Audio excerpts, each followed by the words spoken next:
Isang maulan na araw sa inyo mga marites. Hapon na nung lumabas ako ng bahay kasi tignan nyo naman ang panahon. Masyadong makulimlim at nag-uulan. Pagdating ng asawa, nagluto kami ng kalahating kilong sopas at sinahogan namin ng hotdog at binating itlogs. Ayan, nagbabati na ako dyan ng itlog. Tingnan naman, expert na expert sa pagbabati ng itlog. Cheris!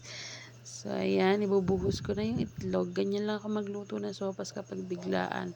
Hotdog at itlog lang talaga. Dapat ilalaga ko yung itlog na yan kasi nakatamaran na kasi nga hapon na. Anong oras na yan? Alas 3 na. So, pagka ginabi pa kami ng luto, di anong oras na kami makakain. Ilang oras na lang din hapunan na. Nilagay ko na rin yung gatas para pampalasa, para masarap ang ating sopas. Ang sarap na to mga marites, lalo't malamig ang panahon at nag-uulan, may bagyo. Ingat kayo dyan. So, ayan. Maluluto na rin yan, nahanguin ko na.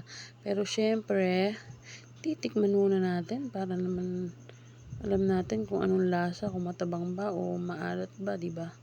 Kasi mataas yung panlasa ko O, ayan, titikman na natin. So, nailagay ko na rin yung margarine. Hahanguin na yan. Di ko na nabidyohan. Kasi ako lang naman mag-isa nagvi-video. At yung isa yan nasa kwarto. Ayan. Tinawag ko na sila dyan. Pinagsando ko na. Kasi nakaluto na ako. Sabi ko, Mama Martes, kain na.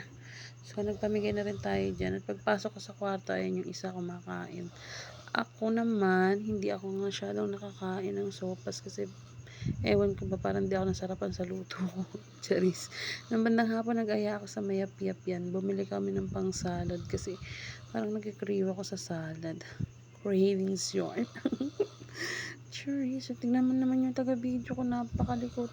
Kaya kung pwede lang, ako na lang mag-video. Tapos natatawa ako dito sa tabi ko habang nag-voice over ako Ang lakas ng hilik niya. So, ayan. Nagawa ko na yung salad.